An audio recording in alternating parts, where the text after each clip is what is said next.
우리 고유의 명절인 추석은 삼국시대 초기부터 지키고 있는 명절입니다. 원래 추석의 의미는 계절적으로 보면 여름의 무더위가 누그러들어서 가장 살기에 알맞는 계절이 되기 때문에 속담으로도 더도 말고 덜도 말고 한가위만큼만이라는 말이 생기게 되었다고 하지요. 이때 조석으로 쌀쌀한 날씨가 되다 보니 여름철에 입었던 그 옷들을 벗고 가을의 옷으로 갈아입게 됩니다. 이것을 가리켜서 추석 빔이라고 하고 새 옷을 한 번씩 장만하게 되죠. 또 가장 중요한 차례를 지내게 되는데요.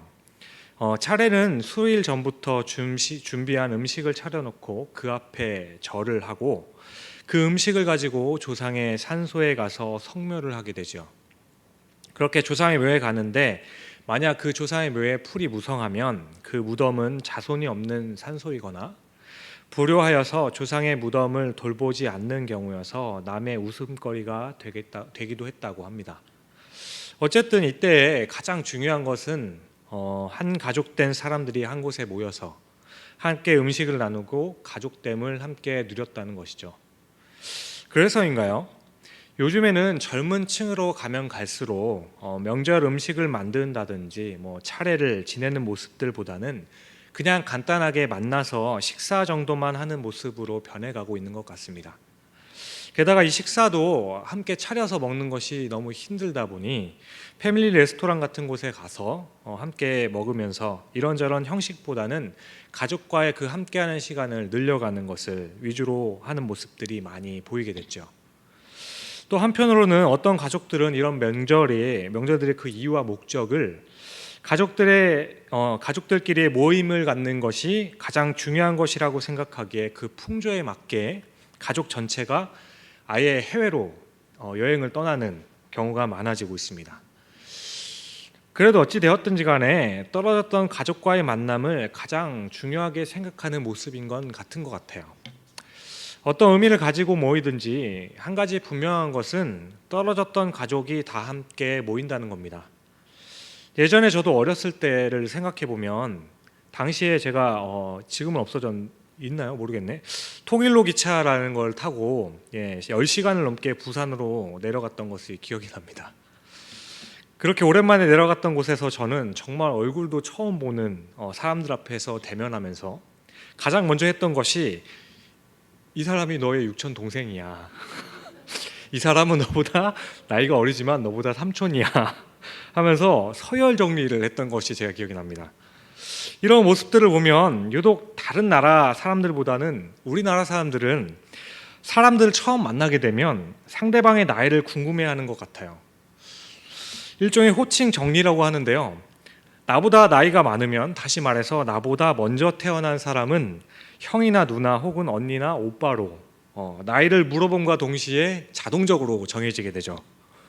그리고 또 신기한 것은 함께 학교를 다니지 않았음에도 불구하고 같은 학교를 졸업했으면 먼저 졸업한 사람을 깍듯이 선배 대접하는 그런 모습들을 우리는 종종 보게 됩니다. 그런데 여러분, 이거 아십니까? 우리가 자주 묵상하는 성경 읽기를 참 시작하다 보면 가장 많이 읽게 되는 성경의 책권인 창세기를 보면 하나님께서는 이 세상의 모든 만물들을 창조하실 때 사람을 가장 늦게 창조하셨습니다. 창세기에 나오는 창조의 기사를 보면 사람보다 새나 물고기가 먼저 창조되었고 그 이후에 짐승들이 만들어졌고 가장 나중에 인간이 창조됐어요. 이럴 수가, 큰일 났죠. 왜냐하면 방금 말씀드린 우리나라의 풍조를 생각해 보면 물고기나 새나 짐승이 사람보다 선배라고 볼 수 있기 때문입니다. 여러분, 오늘부터 길을 가시다가 비둘기를 보시거나 고양이를 만나시면 선배님 안녕하십니까? 이렇게 인사하시길 바랍니다. 여러분들 표정을 보아하니 명절에 예배드리러 왔더니만 참 말도 안 되는 이야기를 진지하게 하고 있어서 어이가 없다는 생각을 하실 거라 생각되는데요. 그런데 여러분, 우리 주위에는 이런 경우가 많이 있다는 것을 여러분 아시나요?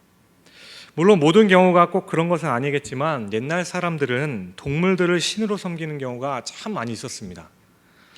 지금도 인도는 소를 신으로 섬기고 있죠.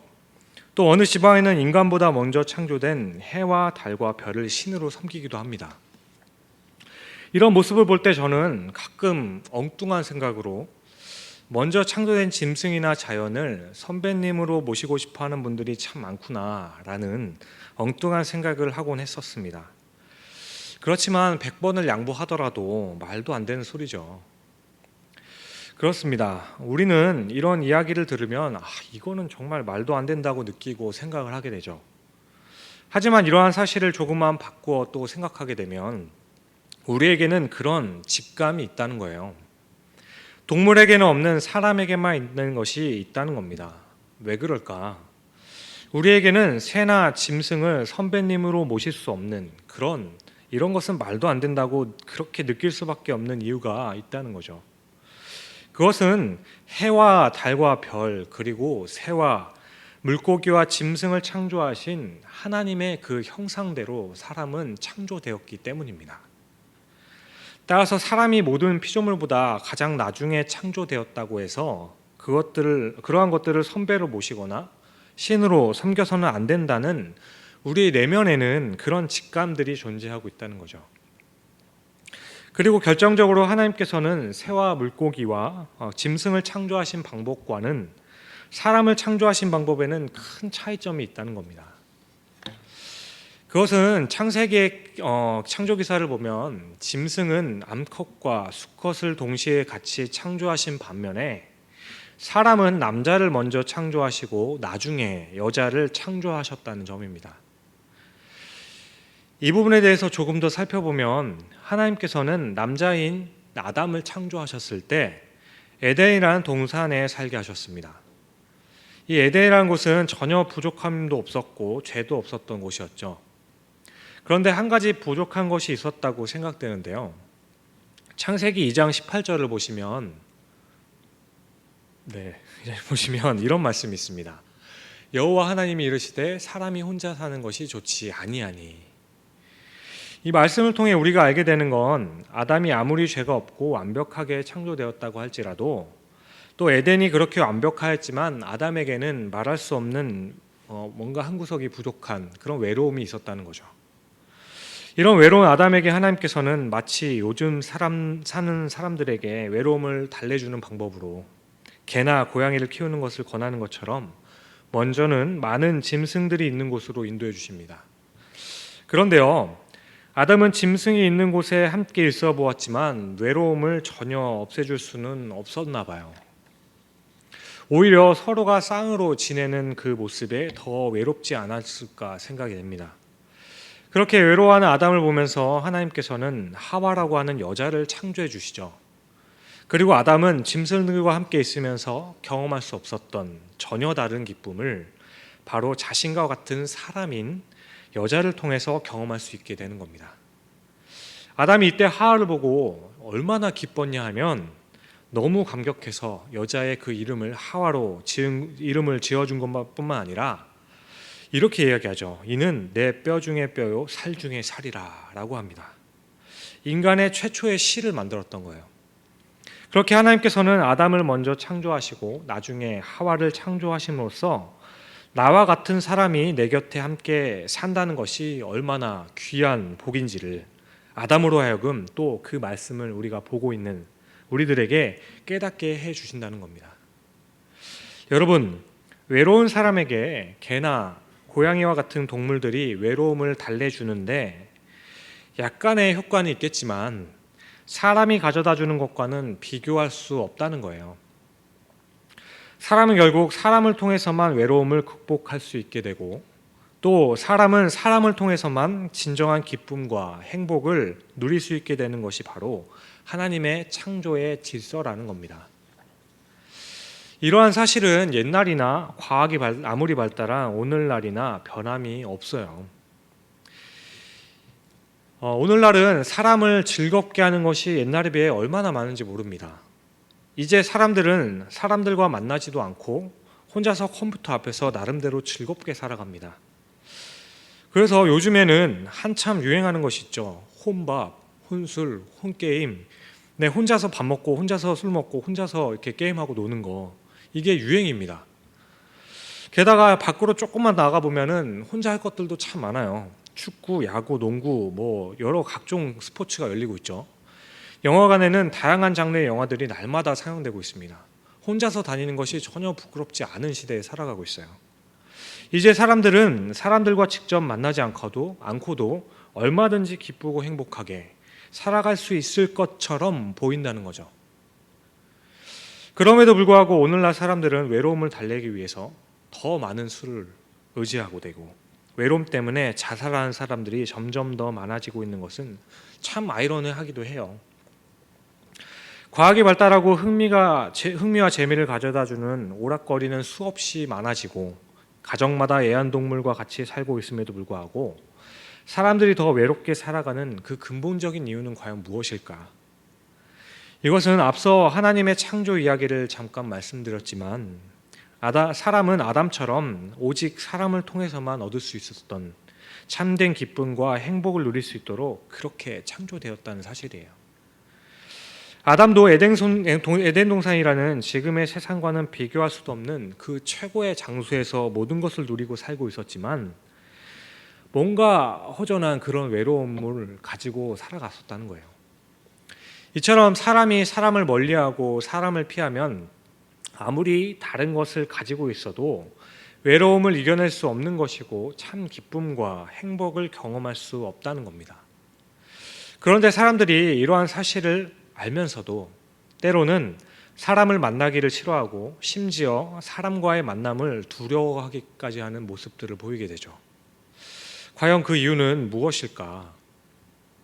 이것에 대해서 아담의 경우를 더 생각해 보면, 아담은 자신과 같은 사람으로 창조된 여자를 처음 만났을 때 이는 내 뼈 중에 뼈요 살 중에 살이로다 라고 감격하며 최초의 시까지 만들어냈었지만, 뱀의 유혹에 빠져서 범죄하고 불행에 빠졌던 것을 우리는 알고 있습니다. 그리고 그 불행의 원인을 남자에게 하나님께서 물어봤을 때 뭐라고 했죠? 죄 때문에, 그죠? 여자에게 돌리고 있죠.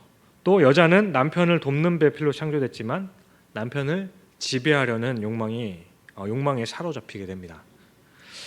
처음에 서로 함께 있으면 서로 사랑과 기쁨을 누렸던 그 관계들이 이제는 서로 함께 있는 것이 불편한 관계가 되어버렸고, 가깝고도 먼 사이가 되고 말았다는 겁니다.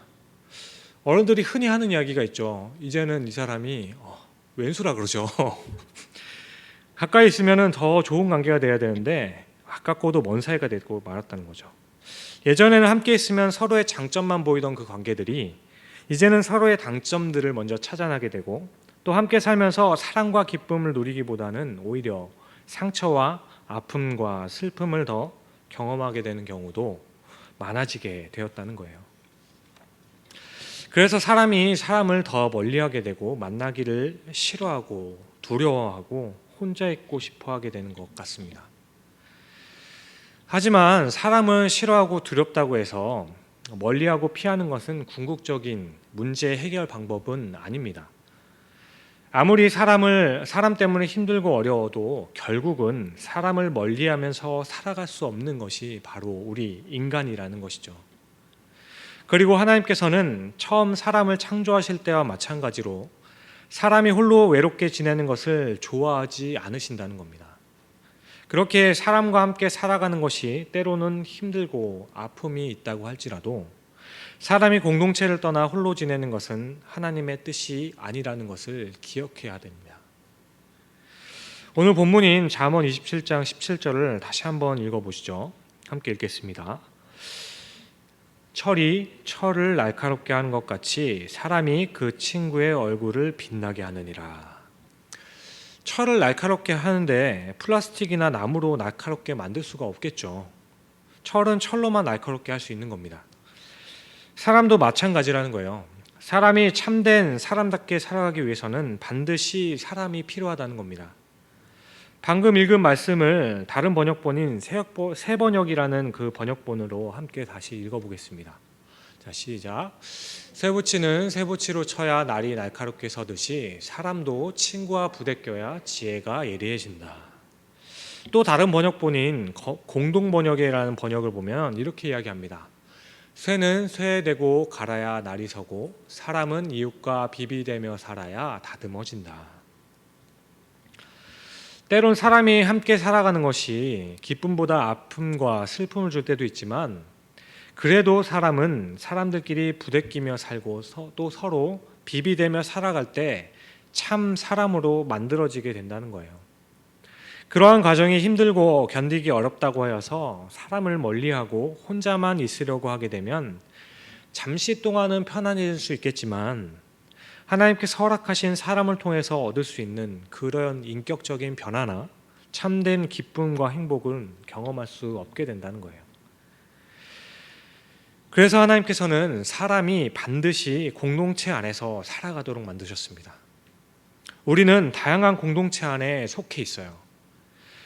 간단하게 분류하자면 가장 작게는 가족 공동체 있죠.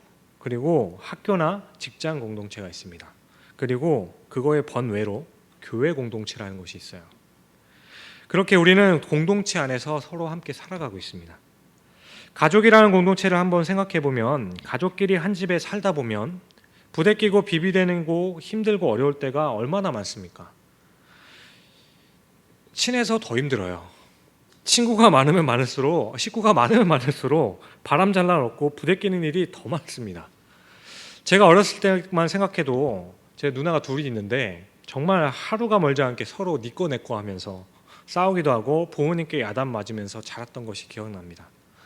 그런데 그렇게 서로 부대끼고 비비대면서 으르렁대면서 싸우다가 많이 혼나기도 했지만, 때로는 선한 마음으로 또 양보도 하고 타협도 하면서, 누나 이건 내가 여기까지만, 이렇게 타협하면서 저도 모르게 공동체 생활을 배워가게 되고 인격도 성숙하게 되었다는 것을 저는 기억합니다. 그리고 나중에는 지금 와서는 굉장히 서로가 의지가 되고 소중하게 여기게 되는 것을 배우게 돼요. 그러니까 나를 힘들게 한 사람도, 나를 기쁘게 하는 사람도 결국에는 나를 사람다운 사람으로 만들어가고 나를 지혜롭게 만들어주는 고마운 사람으로 여겨지게 된다는 거예요. 또 보시죠. 가족보다 조금 공동체가 큰 학교나 직장을 생각해 보면 더 다양한 사람들을 만나게 되죠. 이때는 내 스타일을 전혀 존중해 주지 않아요. 나와 비슷한 사람을 만나기도 하지만 정반대의 사람들을 만나는 게 더 많습니다. 그러니 어떻게 부대끼지 않고 아무 일 없던 것처럼 지낼 수가 있나요? 제가 한 가지 생각나는 건 군대에서 참 많이 경험했습니다. 정말 힘들었어요. 흔히 말하기를 군대 가면 이렇게 얘기합니다. 정말 상식 밖의 사람들을 많이 만나게 돼요. 그렇게 제 군 생활을 돌아보게 되면 힘들었던 것을 떠올려 보면 작업하는 거, 일하는 게, 이런 게 힘들어서 어려웠던 것이 아니라 그 선임들의 갈굼들, 사람들 때문에 더 힘들었던 것을 기억합니다. 그냥 제가 싫대요. 저를 싫어해요. 그냥 기독교라서 싫대요. 자기보다 키가 커서 올려다보는 게 싫대. 그리고 자기보다 밥을 많이 먹어서 싫대. 심지어 그냥 왜 싫냐고 물어봤는데 그냥 싫은 이유가 없어. 제가 그냥 싫대요. 그런 사람들도 만났습니다. 그때 저는 세상에는 정말 참 별의별한 사람들이 많이 있구나라는 생각을 했습니다. 저에게 잘 해주는 사람들도 있는 반면에 저를 힘들게 하는 사람들이 오히려 더 많이 만나게 되는 것을 경험하게 돼요. 하지만 지금 이렇게 지나가 생각해 보면 그렇게 그 사람들과 부대끼면서 비비대면서 살았으니까 이제 그런 사람들을 만나게 되면 어떻게 대처해야 하는지 나 스스로가 조금씩 성숙해질 수 있는 계기가 되었다고 생각합니다. 혹시 이 시간에 지금 이 순간에 떠오르는 사람들이 계신다면 감사할 수 있기를 바랍니다. 이들은 하나님께서 우리를 성숙하게 만들기 위해서 이런 사람들은 경험하지 않고는 그런 사람들을 어떻게 대해야 될지 모르기 때문에 허락하신 분들이에요. 오히려 더 감사한 분들이라는 거예요. 마지막으로 교회 공동체에 대해서 생각해 보면 저는 제가 어렸을 때 전도사님들과 선생님들을 보면서 정말 말도 안 되는 말도 안 듣고 말썽만 부리는데 어쭈쭈 해주는 그 모습을 보면서 저는 그때는 교회에 다니는 사람들은 다 천사 같은 사람들만 있는 줄로 알았어요. 그때는 그렇게 생각했습니다. 그런데 나이가 들고 교회 생활 좀 하다 보니까 교회 다닌다고 누구나 다 천사 같은 것은 아니라는 것을 깨닫게 됩니다. 그런데 이해할 수 있어요. 우리는 비록 예수님을 믿고 하나님의 자녀가 되었지만 여전히 옛사람의 모습이 남아 있어서 우리의 제대의 모습이 남아있기에 때로는 다른 형제 자매들에게 상처가 되는 말이나 행동을 할 수가 있다는 거죠. 그래서 교회 생활을 하다가 사람들에게 상처를 받기도 하고 실망을 하게 되어서 교회 공동체를 떠나는 사람들도 참 많이 보았습니다. 교회에 들어와 모처럼 마음의 안식을 얻고 평안을 좀 얻어보려고 왔는데 다니면서 부대끼는 일이 자주 생기다 보니까 그런 교회 공동체를 떠나게 되고 홀로 집에서 기도하면서 살아가려는 그 사람들을 참 많이 보았어요. 그런데 여기서 우리가 곰곰이 또 생각해 볼 것은 우리는 항상 남에게 상처받는 것이 아니라는 것을 기억해야 합니다. 우리 역시 자신도 모르게 남에게 상처를 주고도 모르면서 지낼 때도 많다는 사실을 기억해야 돼요. 결국 한마디로 서로 부대끼고 비비대면서 살아가고 있다는 겁니다.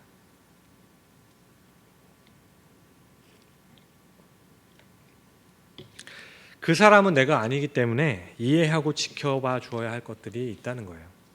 그런데 부대끼며 지내는 것이 싫다고 공동체를 떠나게 되면 당장은 마음이 편할지 모르지만 그러한 사람은 혼자가 아닌 함께 공동체로 살게 하신 그 하나님의 뜻을 저버리게 되는 겁니다. 오늘 말씀에 철이 철을 날카롭게 한다고 하였습니다.